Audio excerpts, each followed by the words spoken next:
Բարև ձեզ, թարմացված նորություններով ու եթերում հորիզոնն է, մայիսի 15-ն է, հինգշաբթի։ Նիկոլ Փաշինյանը աշխատանքային այցով Ալբանիայում է, որտեղ մասնակցում է Եվրոպական քաղաքական համայնքի 6-րդ գագաթնաժողովին։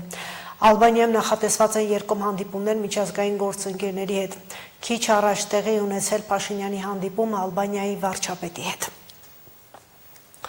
Խորհրդարանն այսօր արտահերտիստ է գումարել, օրակարգում մեկ հարց էր ռազմաարդյունաբերական համալիրի մասին օրենքում լրացում կատարելու մասին օրինագիծը։ Հիմնական զեկուցողի խոսքով այն միտված է բարելավելու ռազմաարդյունաբերության ոլորտում պետական ռեսուրսների առավել արդյունավետ եւ նպատակային կառավարմանը եւ իր բնույթով տեխնիկապես պարզ, սակայն ռազմավարական առումով առանցքային կարեւորություն ունի պետության, պաշտպանական եւ տեխնոլոգիական ապագայի տեսանկյունից։ Ելնելով այս փոփոխության տրամաբանությունից ակնկալում ենք հետևյալ հիմնական արդյունքները. տեղական արտադրողների տեխնոլոգիական ազատության ընդլայնում, պետական ռեսուրսների նպատակային կիրառություն, նորարարության խթանում ռազմաարդյունաբերության ոլորտում, պաշտպանական անկախության աստիճանական խորացում։ Նախագիծը մշակվել է բարձր տեխնոլոգիական արդյունաբերության նախարարության հետ սերտ համագործակցությամբ եւ բխում է Հայաստանի Հանրապետության կառավարության 21-26 թվականների ծրագրային դրույթներից, մասնավորապես ռազմաարդյունաբերական ներուժի զարգացում, արտադրական շղթայի ամբողջական ապահովում եւ տեղական հնարավորությունների ընդլայնում։ Նախագծի իրականացումը չի հանգեցնում բյուջետային ծախսերի ավելացման։ Հարգելի գործընկերներ, այս նախագիծը ոչ միայն տեխնիկական լրացում է, այլև համակարգային քայլ մեր ռազմաարդյունաբերության ներուժը լիարժեք օգտագործելու եւ զարգացման նոր փուլ մտնելու ուղղությամբ։ Մայիս ամսին դեռևս մենք նախատեսել էինք տաղատեսակ զինատեսակներ, ռազմամթերք, լրամասեր փոխանցել 1 տասնյակից ավելի ռազմաարդյունաբերական ընկերությունների, որոնք մի քանի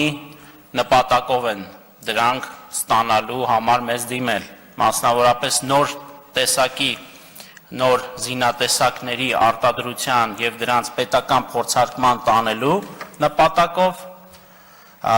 հիմնանորոգման աշխատանքների, արդիականացման աշխատանքների եւ օգտահանման նպատակով, այսինքն մի քանի նպատակ է ունեցել այս օրինակ նախագծի հիմքում դրված եւ մեխանիզմ ստեղծելու համար եւ մայիսին մենք ակնկալում էինք, որ համապատասխան իրավական ընթացակարգերով առաջնորդվելով մենք կկարողանանք այս աշխատանքը պատշաճ կերպով իրագործել, սակայն կառավարության գործընկերների հետ, հատկապես մեր իրավաբան գործընկերների հետ հավերժ եւ անվերջանալի թվացող քննարկումները ստեղծում էին ռիսկ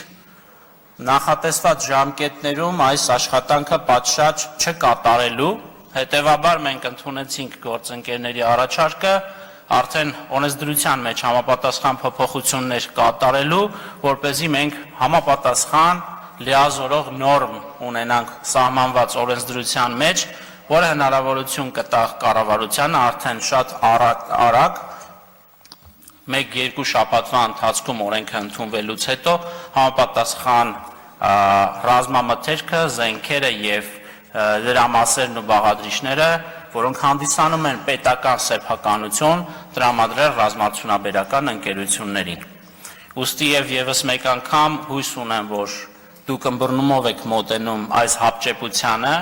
բնականաբար նաեւ միևնույն ժամանակ ստանձնելով պատասխանատվություն ապագայում հնարավորինս չեզոքացնել այս օրինակ նախադեպերը։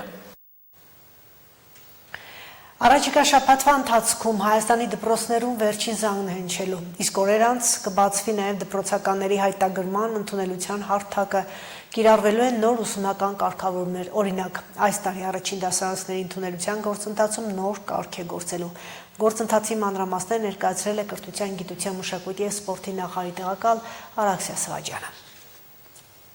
Միջինում ամեն տարի 6 տարեկան լրացած մոտ 3000 երեխա դպրոց չի ընդունվում։ Սա ըստ Կրթության, գիտության, մշակույթի և սպորտի փոխնախարարի հիմնականում պայմանավորված է ծնողի հայեցողությամբ։ Այս տարի առաջին տարին է, երբ 6 տարեկանից բարձր դպրոց ընդունվող երեխաները կուսանեն ոչ թե առաջին դասարանում, այլ կլինեն այն դասարանում, որտեղ իր տարիքակիցներն են։ Սա մի շարք ծնողների համար անհանգստության առիթ է դարձել, քանի որ ստուգման հարթակում երեխայի տվյալները չեն հայտնաբերվում։ Քանի որ այս երեխաները ավելի մեծ տարիքային խմբում են, իրենք հայտագրման հարթակով չեն կարողանա, սա ուզում եմ ընդգծել, որպեսզի ծնողներն ուշադիր լինեն, իրենք մյուս դասարանների ընդունելության կարգով պիտի պարզապես մոտենան դպրոց, դիմում գրեն երեխային դպրոց ընդունելու համար, երկրորդ դասարան, միևնույն ժամանակ դիմում գրեն, որպեսզի երեխան գնահատվի եւ գնահատման արդյունքների եզրակացությամբ արդեն որոշում կկայացվի, թե տվյալ երեխան որ դասարանում կարող է կրթություն ստանալ։ Բացառություն կկազմեն կրթության առանձնահատուկ պայմանների կարիք ունեցող այն երեխաները, որոնք ունեն մտավոր զարգացման հատկապես ծանր խնդիրներ։ Այնուամենայնիվ ստուգման հարթակը մայիսի 5-ից բաց է, որտեղ ծնողները կարող են ստուգել առաջին դասարան ընդունվողների տվյալները։ Հունիսի 9-ից 22-ը կբացվի առաջնահերթություններ ունեցող երեխաների համար հայտագրման գործընթացը, որից հետո կմեկնարկի հայտագրման հիմնական փուլը հունիսի 24-ից, որը կտևի մինչև հուլիսի 1-ը, որտեղ հիմնականում Հայաստանի Հանրապետության քաղաքացիները, բոլոր երեխաները կարող են հայտագրվել եւ հուլիսի 1-ից արդեն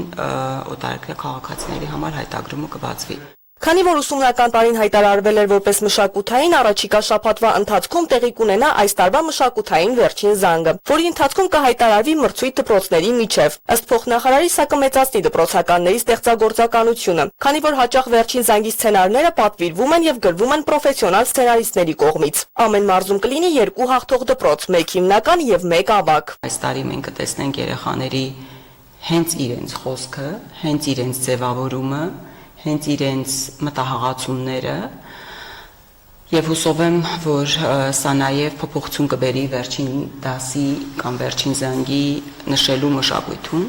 Անդրադառնալով դրամահավաքներին փոխնախարարը նշեց, որ դպրոցներին ուղարկվել են խիստ շրջաբերականներ, որոնք հաճախ ընկալվում են ծայրահեղ, սակայն ոչ թե արգելվում է վերջին զանգը, այլ այն հորդորվում է անել դպրոցականներին հարիր։ Արաքսիա Սվաջյանը խոսելով Մերձավանի դպրոցում տեղի ունեցածի մասին ընդգծել է, դպրոցական միջավայրում ցանկացած բռնություն անթույլատրելի է, հատկապես ուսուցչի հանդեպ։ Փոխնախարարը նշել է, որ Մերձավանի ուսուցչի վարկը եւս ուսումնասիրվել է։ Կարծում եմ տեսանյութերից էլ պարզ էր, որ նույնիսկ այն պարագայում, երբ շատերը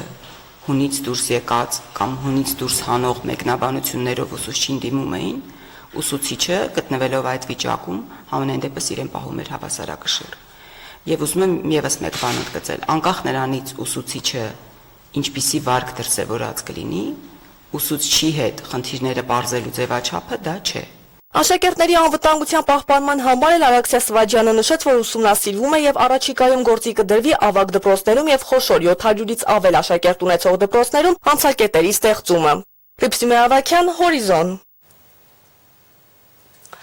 Ռուս-ուկրաինական բանակցությունների համար Պուտինը չմեկնեց Թուրքիա։ Ուկրաինայի նախագահ Զելենսկին, որն Անկարա էր մեկնել իր թուրք գործընկեր Էրդողանի հետ հանդիպման, Ստամբուլ մեկնած Ռուսաստանի Դաշնության պատվիրակությանն անվանել է բուտաֆորիա։ Իսկ Ամերիկայի նախագահ Դոնալդ Թրամփը հիասթափված չէ Թուրքիա մեկնած ռուսական պատվիրակության կազմի պատճառով ու հայտարարել է, թե Ռուսաստանի ու Ուկրաինայի միջև հակամարտության շուրջ բանակցություններում ոչինչ տեղի չունենա, մինչև ինքը չի հանդիպի Ռուսաստանի Դաշնության նախագահ Վլադիմիր Պուտինի հետ։ CNN-ի հաղորդմամբ Սպիտակ տան ղեկավարն այս մասին լրագրողներին ասել է նախագահական ինքնաթիռում Կատարից Արաբական Միացյալ Էմիրություններ մեկնելիս։ Երեկուշ երեկոյան Կրեմլը հրապարակել է Ստամբուլում նախատեսված ռուս-ուկրաինական բանակցությունների պատվիրակության կազմը։ Այն կգլխավորի նախագահի օգնական Վլադիմիր Մեդինսկին։ Սա նշանակում է, որ Պուտինն անձամբ չի գնա Ստամբուլ, ինչպես նրան հորդորել էին մի շարք երկրների ղեկավարներ, այդ թվում Բրազիլիայի եւ ԱՄՆ-ի նախագահները։ Բացի Մեդինսկիից պատվիրակության կազմում են նաեւ փոխարտգործնախարար Միխայել Գալուզինը, Ռուսաստանի Դաշնության զինված ուժերի գլխավոր շտաբի գլխավոր տնօրինության պետ Իգոր Կոստյուկովը եւ պաշտպանության փոխնախարար Ալեքսանդր Ֆոմինը։ Ռուսական պատվիրակության կազմում ընդգրկվել է նաև 4 հոգուց բաղկացած փորձագիտական թիմ։ Իր հերթին Կոմերսանտ թերթը գրել է, որ Ռուսաստանի արտաքին գործերի նախարարության ղեկավար Սերգեյ Լավրովը չի մասնակցի այսօր Ստամբուլում կայանալիք Ուկրաինայի հետ բանակցություններին։ Ռուսաստանի եւ Ուկրաինայի միջև հակամարտությունը ռազմական լուծում չունի, այս պատերազմը կավարտվի ոչ թե ռազմական, այլ դիվանագիտական ճանապարհով, ասել է ԱՄՆ պետքարտուղար Մարկո Ռուբիոն Անտալիայում ընթացող ՆԱՏՕ-ի արտգործնախարարների ոչ պաշտոնական հանդիպման մեկնարկին։ Իդեպ Ստամբուլում այսօր ռուս-ուկրաինական ուղիղ բանակցություններն ընթացել են Թուրքիայի նախագահի աշխատանքային գրասենյակում Դոլմաբահչեում։ Նույն վայրում ռուս-ուկրաինական բանակցությունները տեղի են ունեցել նաև 2022 թվականի մարտին։ Բանակցությունները անցկացվել են մամուլի համար փակ ընթացակարգով։ Եթե Ամերիկայի Միացյալ Նահանգները չեզոքացնի Նեթանյահուի ազդեցությունը, կարելի է ստորագրել միջուկային գործարքը։ Իրանը որոշակի պայմանների դեպքում պատրաստ է ստորագրել այն, հայտնել է Իրանի գերագույն առաջնորդ Այաթոլլա Ալի Խամենեիի քաղաքական, ռազմական եւ միջուկային հարցերով խորհրդական Ալի Շամխանին NBC-ին տված հարցազրույցում։ Ալի Շամխանին Իրանի ամենաբարձրաստիճան պաշտոնյաներից է, որը հրապարակայնորեն խոսել է ընթացող միջուկային բանակցությունների մասին։ Իրանը կպարտավորվի երբեք միջուկային զենք չստեղծել, ազատվելով հարստացված ուրանի իր պաշարներից, որը կարող է օգտագործվել զենքի ստեղծման համար, կհամաձայնի հարստացնել ուրանը միայն քաղաքացիական օգտագործման համար անհրաժեշտ ցածր մակարդակներով եւ թույլ կտա միջազգային տեսուչներին վերահսկել գործընթացը։ Այս ամենին Իրանը կարող է համաձայնել մի պարագայում, եթե Իրանի նկատմամբ բոլոր տնտեսական պատժամիջոցները անհապաղ չեղարկվեն։ Իրանը կհամաձայնի հենց այսօր համաձայնագիր ստորագրել, եթե այդ պայմանները կատարվեն, ասել է Շամխանին։ Դա հնարավոր է, եթե ամերիկացիները գործեն այնպես, ինչպես ասում են, մենք անկասկած կարող ենք ավելի լավ հարաբերություններ ունենալ։ Թրամփը խոսում է ձիթենու ճյուղ մեկնելու մասին, բայց մենք այն չենք տեսել, բոլորը փշալարեր են։ Եթե ամերիկացիները չեզոքացնեն Նեթանյահուի ազդեցությունը, մենք հեշտությամբ կարող ենք ստորագրել գործարքը։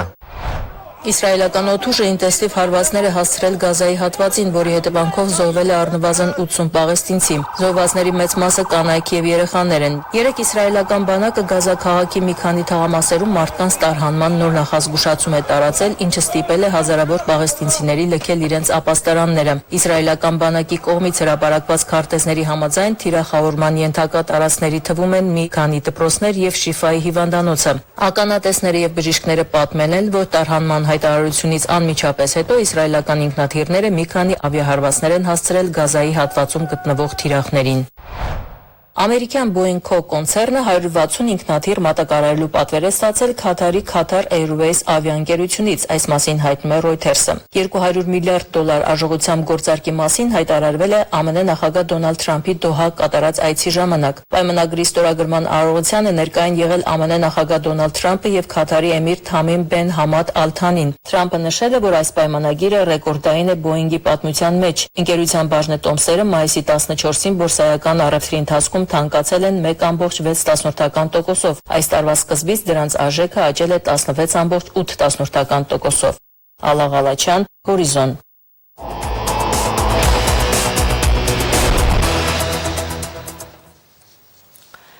Գյումրիի Սայաթ-Նովա փողոցի մեջտեղում ու ոչ հարմար հատվածում գծված հետիոտային անցումը դեռ մնում է,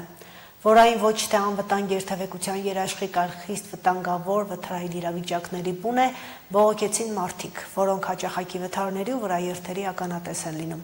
Խնդրի լուծումը ասվեց, որ ոչ թե ճանապարհային ոստիկանության տիրույթում է, այլ համայնքի։ Առայժմ գործին ընթացք չի տրվել, ենթադրաբար այդ գծանշումների տեղը անցորդներն էլ վարորդներն էլ կմոռանան անձրևների շնորհիվ, իսկ զեբրաները ջնջելու, փոխարենը նորը գծելու անհրաժեշտություն կա Գյումրիի գրեթե բոլոր փողոցներում։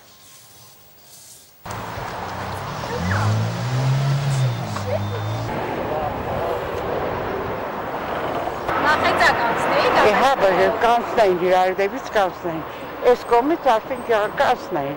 կանանջը։ Դեղին գծերը չկան կամ կիսաճնջված են, բայց լուսացույցները գոնե կան, որոնց կանաչ լույսը նշան է, որ փողոցն անցնելու հերթը հետիոտինն է։ Բայց օրական քանի անգամ ու քանի փողոցում են նման իրավիճակներ ստեղծվում։ Իսկ տարեց կնոջ պես զգուշավոր կամ զիջելու պատրաստ քանիսը կարող են լինել, երբ կանաչ լույսը ցույց է տալիս, ճանապարհն իրենցն է։ Անում է վրա անցնում, ստեղծում։